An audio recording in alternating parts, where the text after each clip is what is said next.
A warm welcome to all my healthy friends out there. This is Wellness Talk. And of course, I am George Batista, your host and your wellness advocate. So glad you guys could be with me this week. This week, we're going to be talking a little bit about anxiety, something that I've dealt with when I was a kid. And I'll go through my experiences as well, as far as what I went through.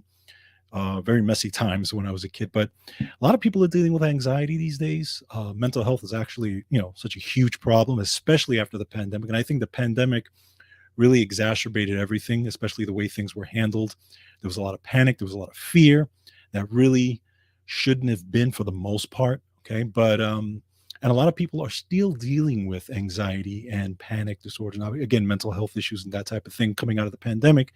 So I wanted to address some of that as far as not only some of the studies and statistics, as you know, we always kind of do a little bit of both here. We talk about studies, we talk about statistics, but we also talk about experience. So I like to bring both to this show just to kind of give you different views. So we're going to talk about a little bit of the studies and stuff like that when it comes to anxiety. Then I'm going to talk about also my experiences and how I dealt with it. And then different things that we can do. Because again, also, this show is also about solutions, right? We're very, very solution oriented on this show. And because again, I want to bring you guys as much value. And I also want to show you, hey, look, this is what I did. And this is what you can do. And then you can take that information and, if it works for you, great. Or if not, you can pass it along to someone else. So, what we're going to be doing today, it's actually going to be from a few articles. The first one is from Wellness Resources, and it's not a new article necessarily, but it's definitely relevant to this. And it's Taming Anxiety Requires Healthy Brain Mitochondrial Function. So, you would ask me, okay, what does mitochondria have to do with anxiety? It has a lot to do with it. And we're going to go through it in this article because healthy mitochondria is probably one of the most, or at least, top two or three things as far as keeping yourself and keep not only keeping yourself alive, but just keeping yourself healthy and just having, just good general health. Mitochondria is extremely important. People don't realize how important it actually is. So we'll talk about that. And there's some really good stuff in there. And also, there's a lot of nutrition that comes along with it. So, on this article, we'll talk about the nutrients that are very important in dealing with, mental health, stress, anxiety, all that type of stuff. Then from there, we will talk about 5 creative ways to bring meditation and mindfulness into your life. So this is a good one also. And a lot of people say, of course, oh, meditation, I don't want to meditate. And a lot of people don't want to meditate, and I get that. This is just a tool that you can use if you want. Okay, but there are a lot of people who do meditate and they find it helps them. So these are easy ways, easy things you can do. You don't have to be sitting there and meditating for an hour, that type of thing. These are just some simple strategies that you can use to be more reflective, to be, to bring a little more calmness to your life. And meditation can come in many, many forms. It doesn't have to be sitting there in the middle of the room with your with your hands on your lap, with your eyes closed. There's many different ways people can meditate. So we're going to talk about, some of the quick, easy things that you guys can do as far as, just general meditation. Then from there, we're going to talk about how to use EFT for anxiety. And I've talked about EFT on this show. It's called Emotional Freedom Technique. And this one's by Kat Nichols. And this is pretty new, actually. And again, for those of you who are new to the show or haven't seen my past shows when I've talked about EFT, I actually had one of the premier practitioners of the EFT program on this show. Her name is Julie Schiffman, and she's got a very successful YouTube channel. So I would suggest you check her out if you're really interested in taking a look at EFT. But basically, again, emotional freedom technique and or tapping is a way to calm anxiety. It actually has been shown in many, many studies to even help you with pain management, all types of psychological, mental support, even physical support. So we're going to go over some studies on exactly why it's so good, and it's just getting more and more prominence as time goes along. They actually have now, they even have conventions, right? Emotional freedom technique conventions that are out there. And it's really, really becoming, very, very popular. The science on it is huge right now. And so I'm going to talk a little bit about it. And again, this is something that I've used when I've dealt with anxiety or stress, even just a stressful situation. So I definitely suggest, you guys can, take a look at that as you wish. And then from there, we're going to talk about yoga. And another thing you guys can use, again, another tool in your toolbox. Yoga is shown to improve anxiety. Studies show this is brand new information. This is from Langone Health. This is NYU School of Medicine. So they're going to talk about a study regarding yoga, and it was yoga versus two other therapies and how the actual study went when they actually went over the results and how yoga fared in this study. So I think you'll find that of interest for those of you who are very interested in yoga, or if you've always wanted to try it, but you don't know how to get started. We'll talk about that as well. Again, I'll talk about my experiences with it. And so I think you'll find a lot, I think you guys will get a lot out of this show, especially again, those of you who are dealing with, mental health issues, anxiety. Again, this is not a cure or anything like that. I'm just giving you suggestions. I'm giving you tools and things that you can check out for yourself, try, but also see that there is a science behind it. Again, that's what we do on this show. There's many ways. I mean, there's so many ways to deal with anxiety and depression and just mental health, issues and things like that. So there's not really one way, and actually you can use many ways, right? There's so many different ways. You don't have to just pick one. You can do it in so many different ways. So, but again, these are just some tips and tools, hopefully that you guys can find valuable. Okay. All right. So that's what we got on tap for this week. Of course, go to georgebatista.com because those are all the articles that I cite are always there. You can always get those articles in your email by subscribing to the newsletter. We're also on all the platforms, so make sure you like, share, and subscribe, and check us out on all the platforms. And yeah, just follow us as much as you can because, of course, your support helps us out. Those of you who support us regularly, thank you so much. But if you're looking to support us, there is a support the show button at the front of the website. You can click on that and give whatever you like. Again, anything is appreciated. And if not, that's fine. This content is free for you. And, it will remain so as long as I am doing this show, because this show is kind of a labor of love for me, and I really enjoy bringing you this information. I learn a lot of stuff too when sometimes when I'm doing some research on and stuff like that, I find new things that I gotta bring this on the show. I gotta show the folks this piece because I think they're gonna enjoy this. So it's a therapy not only for you guys but for me as well. Okay, so just so you guys know that. All right, so before we go further, I want to talk to you about Wellness Resources. Of course, Wellness Resources is a family-owned and operated nutritional supplement company providing the highest quality, clinically formulated supplements since 1985.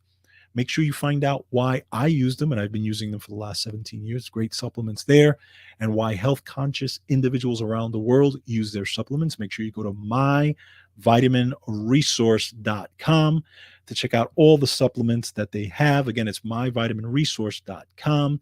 And if you enter the promo code Counterparts, you will get free shipping on the order. And that's, of course, because we, not only myself, but, you guys know I do the Counterpart show. We set it up that way just so you guys can get some discount. So again, it's myvitaminresource.com for Wellness Resources supplements. All right, guys, let's get started on the articles for the week. So, first, this is from Wellness Resources. This is Taming Anxiety Requires Healthy Brain Mitochondria Function. So, let's talk a little bit about mental health in general. And there was a study of more than 11 million people that shows that a 60% increase for mental health disorders up to 1 year after having COVID-19.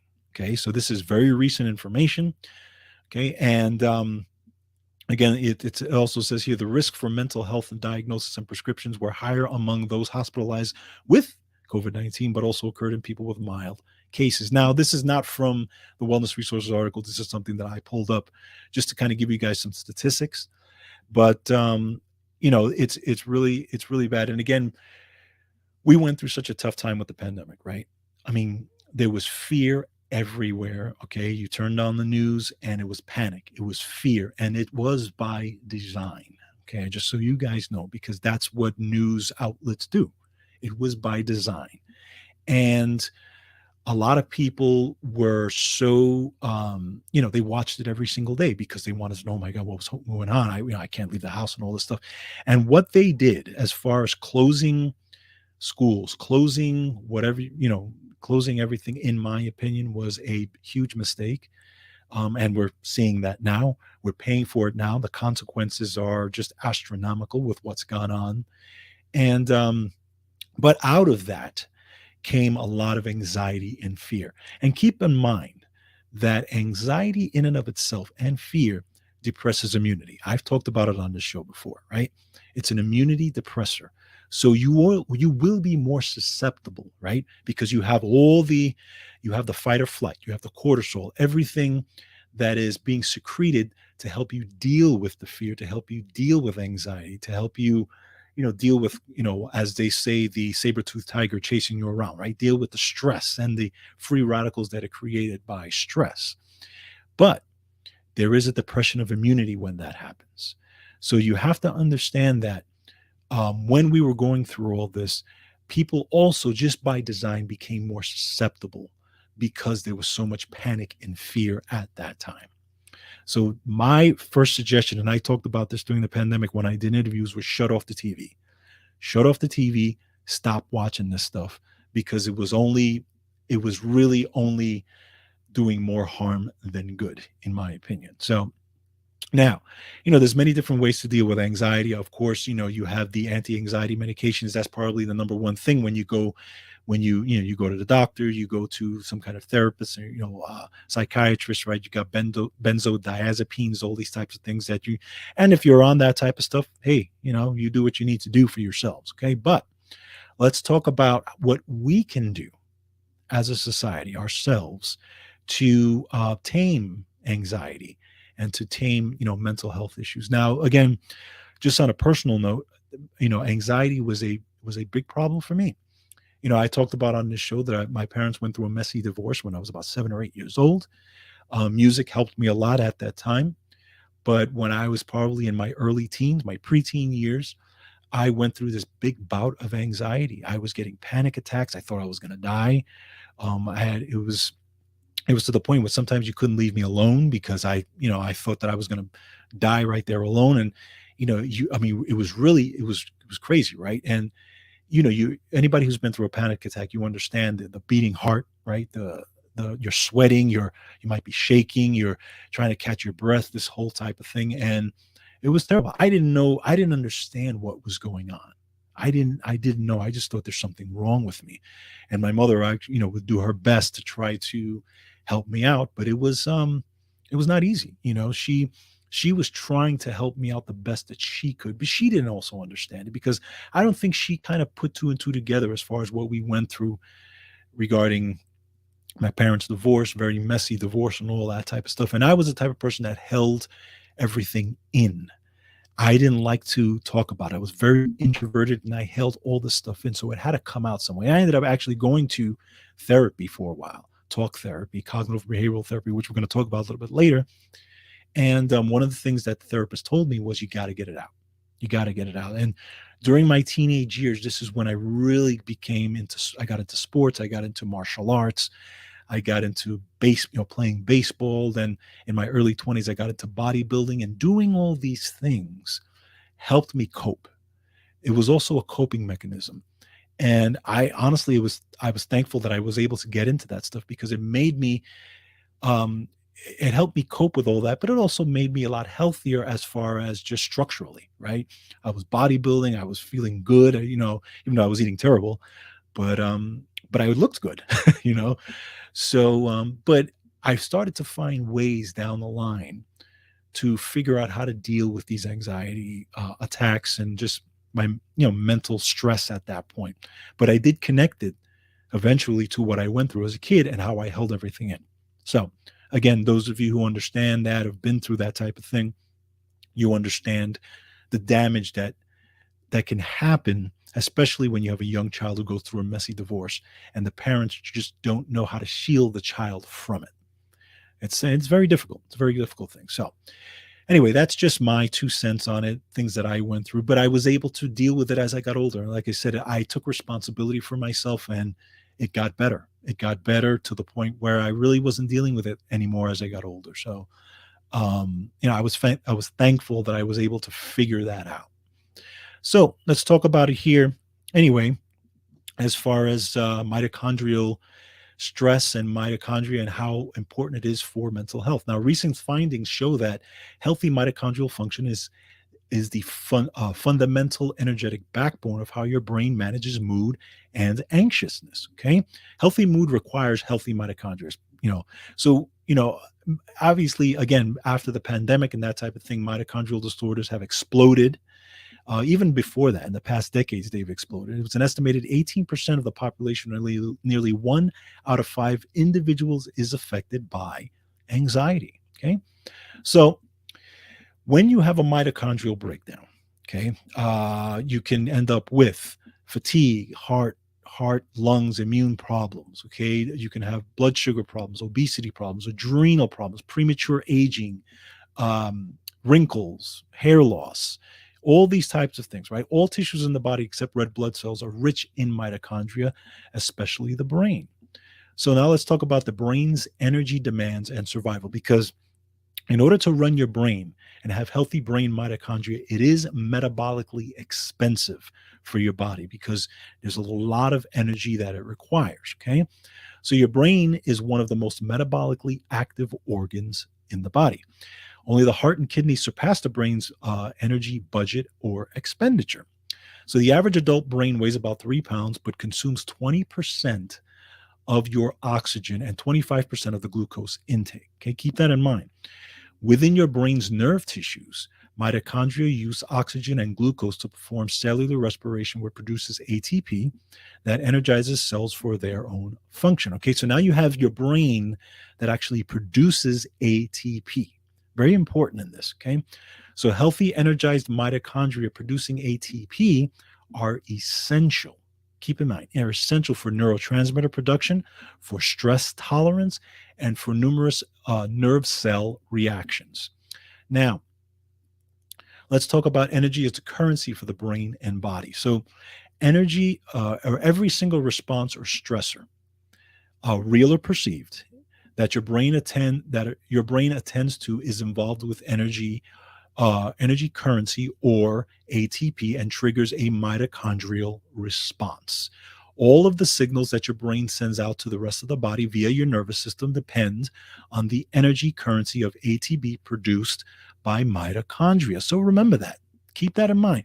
All these signals, because you have, especially in the gut brain, right? You know that when you're stressed, you tend to have a lot of gut problems. A lot of people have gut problems. They have digestive issues when they're stressed. Well, there's that gut brain connection, right? A lot of stuff going on. Well, there's mitochondria that is intimately involved in making sure those signals go back and forth, not only to your gut, but to your entire body. But mitochondria is intimately involved in that. Now, your brain needs healthy mitochondria for a positive, stress tolerant mood, making it essential for health and well being. Now, breakdown in the brain mitochondria opens the door for concerns like an anxious mood and premature aging, right?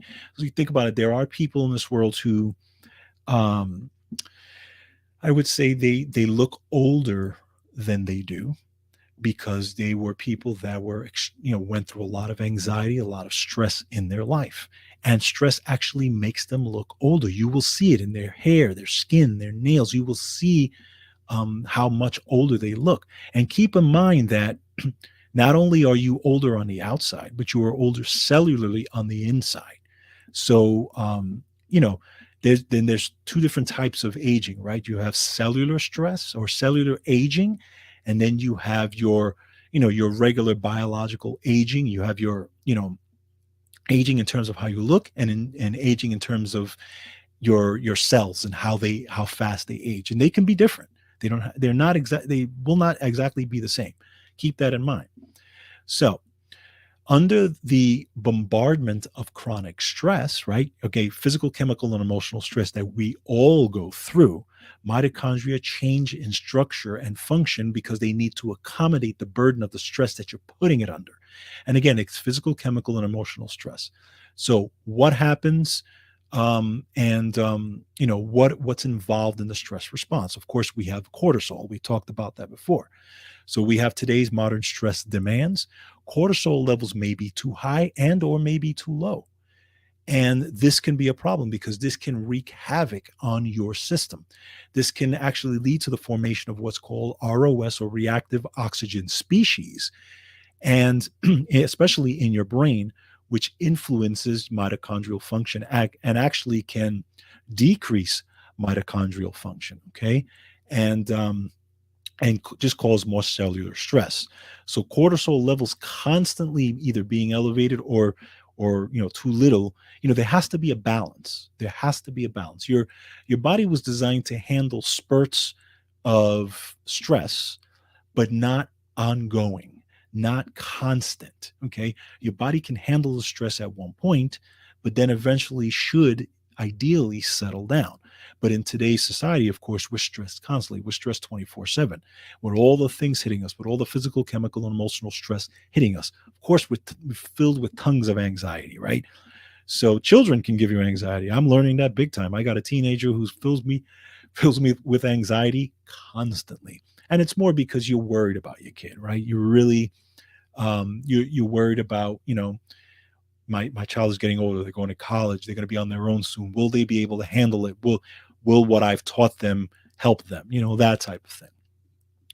Next, we also have estrogen, right? Estrogen and hormone transitions strongly affect mitochondrial function. And keep in mind that estrogen controls mitochondria biogenesis, or basically the formation of new mitochondria. This is one important thing, Kel. Okay, so this also sheds new light into why estrogen levels that are out of whack, especially for women, dealing with hormonal shifts, menstrual cycle, pregnancy, menopause, those types of things, right? Estrogen levels can be way out of whack with that. Well, that estrogen levels, mitochondria, and those issues all kind of play a role together. Okay. Unfortunately, women going through these types of things, a lot of times they're tired, a lot of times they can go through some kind of kind of ups and downs when in terms of mood, especially during pregnancy and that type of thing. I mean, think of what women are dealing with, just what their bodies are putting them through. It's incredible what women deal with. But another thing, sedentary lifestyle stalls out energy production. Okay, so consumption of high calorie foods, not exercising, all this types of thing can also wreak havoc on your mitochondria, and again, obviously result in the loss of ATP production, that type of thing. So, what can we do to take the responsibility back and get ourselves back to dealing with the stress, dealing with the anxiety? Okay, let's look at some of the things that can help. Okay, the first one, exercise. That's number one. Exercise turns on mitochondria and stabilizes brain stress. I know you don't like to hear it. I know it doesn't sound sexy, but at the end of the day, it is what it is. Exercise will help you with this. Exercise is essential to the electrical activity of mitochondria. It helps mitochondrial polarize or reboot ATP production, which helps to balance out the oxidative stress and the reactive oxygen species production. Because remember, right, your exercise, it's a stress on you, right? It's a physical stress that you're putting on yourself, right? So your body reacts to it, cortisol is released, all these types of things. But once you're done, it brings you back down to baseline, and then you're able to handle things a little bit better, because now you're conditioning your brain and your body to be able to handle stress better, to be able to sleep better. All these things, they're all combined. Okay, so keep that in mind. Now, your body needs also balance with physical activity and caloric intake, extremely important. So, things like, if you can do higher activity when it comes to, for example, hit training, high intensity interval training, helps rapidly boost your energy production, helps to support mood, and helps anxiety and depression. They've showed in many, many studies. Strength training boosts mitochondrial function as well. Okay, because again, you're getting out, and this is what I found, right? When I was younger and I was dealing with the anxiety, I went into bodybuilding, I went into martial arts. These things helped me so much. as far as taming all that anxiety, because I was able to get it out. Okay. So if you're a person that is dealing with it, and you are, you just you let you were like me. Let's say you kept everything in, you got to get it out somehow. Even if you put a heavy bag in your house and you just punch it, you got to get it out somehow. It really, really helps you if you can do that. Let's take a look at nutrition now. Dietary and antioxidants that can help you as well. Antioxidants are needed, obviously, to quench free radicals, right? Again, free radicals are produced every single day, but free radicals, again, can damage your mitochondrial structure and function, okay? So things like Ayurvedic herbs like Bacopa, Bacopa, that's Bacopa monnieri is great. Acetyl L-carnitine is great. Bacopa has been used for thousands of years for brain health. Acetyl L-carnitine helps neurotransmitter function and nerve repair in the brain, something you can use. It helps mitochondria with burning fatty acids, which is necessary for, again, the production of ATP. It also quenches free radicals, and also, the free radicals that are caused by the acute stress that the brain goes through, right? So it helps with that. Let's look at some other stuff. Coenzyme Q10, PQQ is great.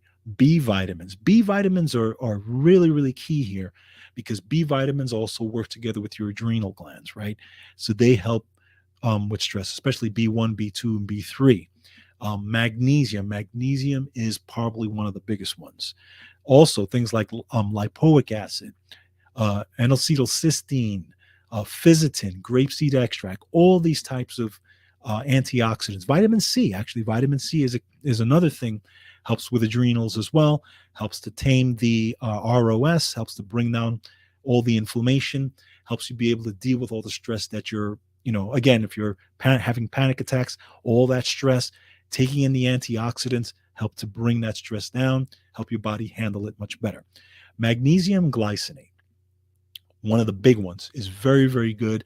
I would suggest, if you guys want to take a look at a supplement from Wellness Resources, of course, one of the things to use is called Relax Mag. Relax Mag, again, it's magnesium glycinate, fantastic. You can take it during the day. It's not going to make you sleepy, but it will help kind of calm you. But you can also take it in the evening to help with sleep. But it's a great, great supplement for people with anxiety. So it's one of the things that I would suggest. Some other stuff, adaptogens like ashwagandha, holy basil, rhodiola, all these things are great for stress and anxiety to help support you guys, if you're dealing with this stuff. So just some quick tips on this as far as, but again, at the end of the day, mitochondrial function is extremely important with this. So you really have to understand. And I think the exercise and nutrition are really going to be key to this. So really take a look at that. If you can, again, the exercise could be walking, doesn't have to be high intensity stuff. If walking is good for you, do it. But get the nutrition in, get the walking in, get some kind of exercise. This will help you support your anxiety in general, and help you deal with things better. All right, next, let's take a look at meditation now. This is another solution that you guys can take a look at. Again, for those of you who may have been on the fence, maybe want to look at trying meditation, this is 5 creative ways to bring more meditation and mindfulness to your life. And by the way, May is National Meditation Month. Thought you probably didn't know that. So let's take a look at some facts about meditation before we go further. In 2012, the number of people practicing meditation tripled. Okay, no wonder, because we're in a stressful society, right? It's a global practice. According to the statistics, around 200 to 500 million people in the world practice it. And the meditation industry is valued at about $4.5 trillion. Meditation, there's studies that talks about meditation that helps to reduce blood pressure and support blood pressure health. Meditation also spurs nitric oxide in the human brain, which helps also to reduce blood pressure. Meditation has been shown to help with addiction. According to several publications like Addiction Research, meditation helps people overcome their struggle with addiction and substance abuse. So let's take a quick look at 5 ways to practice meditation. And again, doesn't have to be the formal meditation that a lot of people, talk about, right? The first one is do a tea meditation. That's TTEA meditation.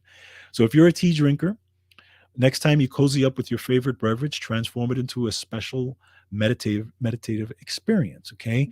Just, take some, make some tea with hot water, get the steam, kind of, get that steam in your face, the hot, the steam that comes up, as far as in your face, igniting all your senses, and sip your tea mindfully, sip it slowly. Don't be in a rush, and just do a step by step. Just drink some tea, just quiet, drinking tea. They talk about, I mean, it's interesting, a tea meditation. I mean, very simple thing, but, they say it can be helpful. Number two, book a wellness or yoga retreat. Again, there's many places you can do it. Find a wellness retreat, yoga retreat, book it for a weekend. Take someone with you, take a spouse with you, take one of your kids with you, take a friend, especially a friend, ideally a friend who's calm, but take a friend with you, and just, pamper yourself, massage and yoga and meditation, learn how to meditate. A lot of these retreats do classes on meditation. This way you guys can learn it. So check that out. Number three, go on a walking meditation outside. Very simple way to meditate. Doesn't have to be, again, sitting down. Go into the forest if you have a forest by you. If you're in the city, walk in the city, or try to find a quiet street and just walk down and just notice everything. The key to this is noticing things. The key to this is just, be mindful of what's going on. If you're in a quiet space, listen.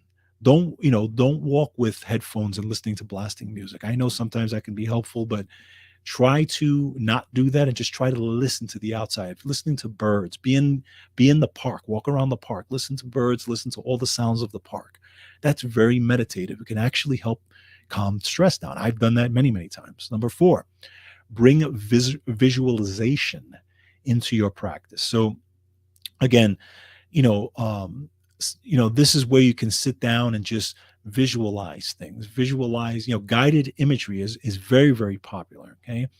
And just, close your eyes and just, try to imagine different things. Okay. And I know it's very, very difficult to calm the mind. Believe me, I get that. But, imagine where you want to be. Imagine things you want to do. Imagine things that you've done that help, that calm you down. It could be hanging out with your son or daughter, and you had a great time hanging out with your spouse, doing something that was a lot of fun. Maybe you were on a boat, maybe you were on a cruise, and you were just so relaxed. Maybe you were on a beach somewhere. All these types of things, just use guided imagery to bring you to that place, and again, calm yourself down. And number five finger breathing. So this is very interesting, and again, adults and kids can use this. Simply hold up your hands and trace each finger, breathing in as you trace up and breathing out as you trace down. Okay. This relaxing breathing technique is especially helpful for slowing down and being in the moment. So think about that. Just 5-finger breathing. Breathe up and breathe down as you're tracing your finger. How simple is that? You can do that. If you don't want to do that in front of people, obviously, do it by yourself. Do it in the bathroom. But again, just 5 simple things you can do to help, that can be meditative, but that may not necessarily look like meditation, right? Check it out. Try them, see if it works for you. I think, it's good stuff to take a look at. All right, next, how to use EFT for anxiety. So again, EFT is called Emotional Freedom Technique. And it's something that I've used, and let me tell you, it's powerful. It's powerful, when you use it. Especially, you can use it every single day, but especially when you're dealing with some kind of anxiety or some kind of stressful situation. So I want to play a quick clip because, again, I had Julie Schiffman on my show last year. We talked about EFT. She's one of the leading EFT practitioners. And she actually talks about exactly what EFT is, for those of you who don't know, and what's a little bit of the science behind it, why it's so powerful. It's a very quick clip. It's about a minute or so, a little over a minute. So just check out what she says here. It's very, very interesting. Now, explain to our listeners and viewers as well, like to the best that you can, like what is the science behind tapping on these certain points? Absolutely. So, right, for anybody who's new to this, they're like, what are you talking about? Yeah. Why would I tap on my face? As I said, I mean, people would look at me like I had three heads, but they were willing to try anything when it got to this point. So, tapping, also known as EFT, Emotional Freedom Technique, is an amazing stress management tool that anyone can use at any time. As we said, it's simple, effective, quick. And it's a combination of ancient Chinese acupressure and modern psychology. I mean, that's really the best way to describe it. And it actually physically works to alter your brain, your energy system, and your body all at the same time. And the practice, consists, it really does just look like this, Right. very gentle tapping. We don't want to hurt ourselves. It's very gentle with our fingertips on specific, what we call meridians. And meridians are just energy pathways in the body, right? They connect our organs and our glands and our systems. And so you tap on these points while talking through their statements and words that we use, while we talk through pain or problems or emotions or anxiety or depression or anything else. And this process can help not only to relieve the physical symptoms, but the emotions as well. And that's the key to this, because you would think that it helps you with emotional symptoms, and it does, but it also helps you with physical symptoms. And that's what's interesting to me, because now, again, obviously there is a brain body connection, right? So dealing with pain, there is also a mindfulness in dealing with pain, right? We know that. But I didn't realize how effective with this. There's been times where I had a headache from a stressful situation or whatever, or from my back or from my neck, right? Because we know that my back and my neck are not exactly in the best of shape. But tapping has actually helped me out dealing with that. So again, in EFT, you're tapping on these points, which are actually again called meridian points that are used in acupuncture or acupressure as well.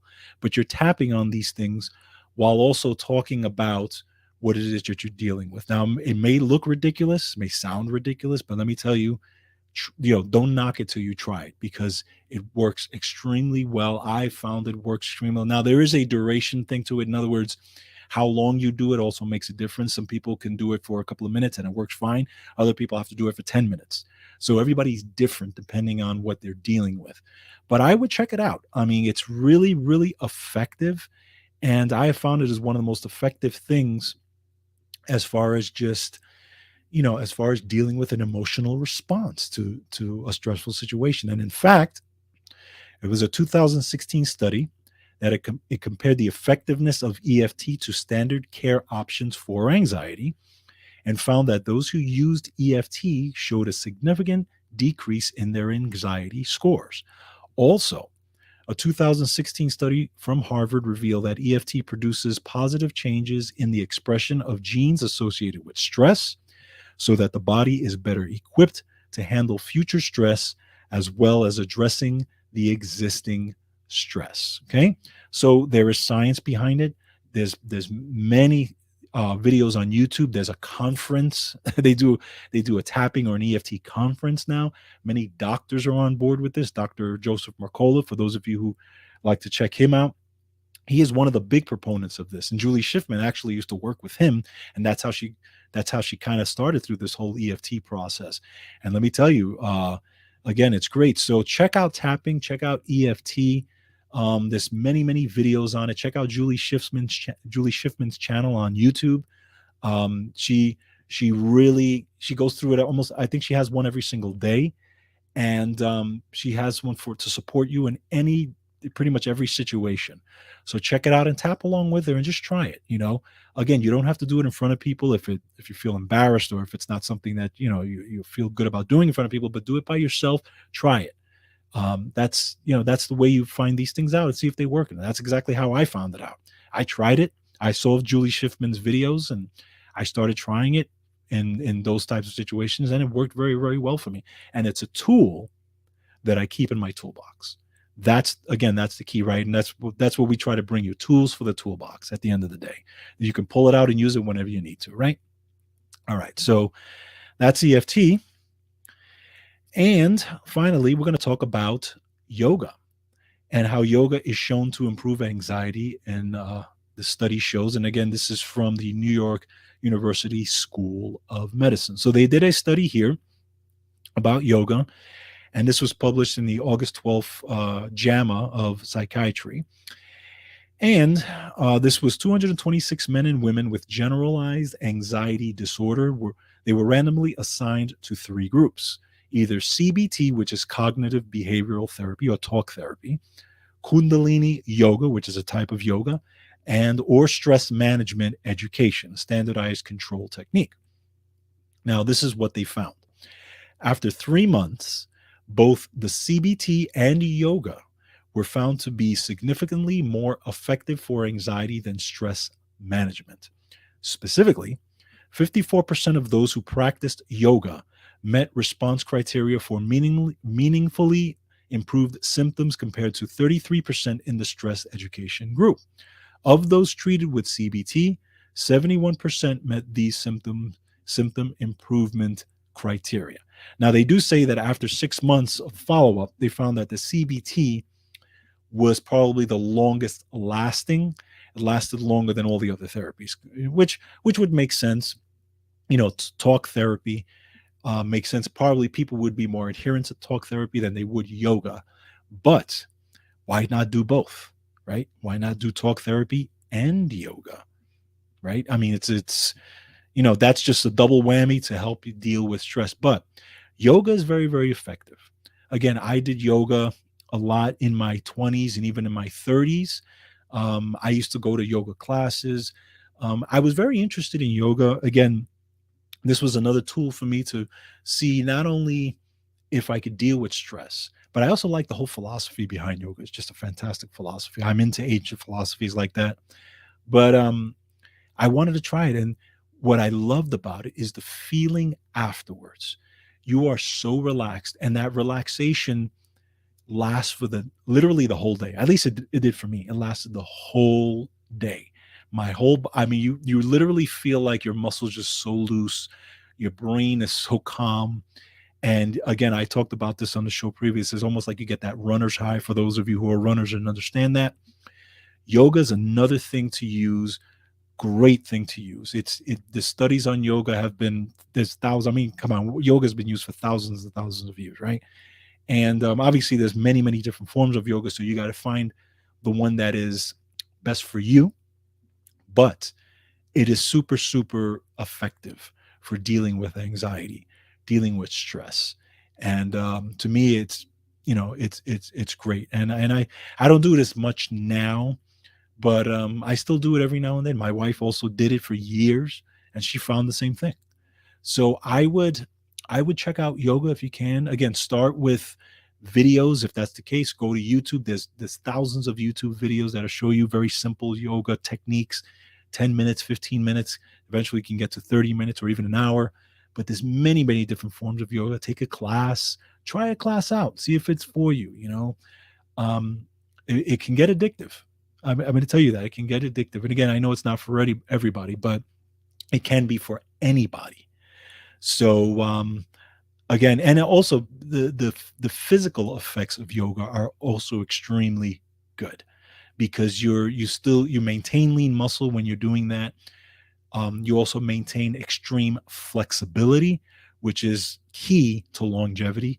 Muscle mass and flexibility are absolute keys to longevity. So if you want to live a longer life, check out those two things: muscle mass and flexibility. If you can keep those two things, you're on your way to living a longer life, amongst all the other stuff that we do, of course. But yoga is fantastic. And again, brand new information on it showing that yoga is still to this day an effective way to deal with anxiety. So check it out. All right, guys. So hope you got a lot out of it. Again, anxiety, stress, depression, mental issues are a huge problem, especially coming out of the pandemic. But there are ways that you can take responsibility and deal with it, just like I did when I was younger. And I didn't know anything about anything when I was younger. But but check it out. Check these things out. Try any of these things and see what works for you. That is the essence of this show, to try it, see what works for you, and whatever you can use, great, take it and then pass it along. See if you can get friends and family to do it, especially those folks that are dealing with all kinds of anxiety issues. Obviously, if you're on some kind of anxiety medications, that's fine. You can do these things while you're on anxiety medications, but keep in mind that if maybe you can work with your doctor, maybe you can eventually lower the dose of some of these medications because things are just getting better for you, right? Circumstances get better. So just some things to think about in terms of anxiety, in terms of stress. We're all going through it. We all deal with it, but we can do things ourselves, and we don't have to depend on other entities to do it for us. Okay. That's my message for this show. All right, guys, thank you so much for joining me today. Hope you guys are doing great. Hope you guys are having a fantastic week, a fantastic weekend. Make sure you take care of yourselves. Make sure you take care of each other. Make sure you go to georgebatista.com, check out all the stuff. And as always, don't forget, control your health. Take care.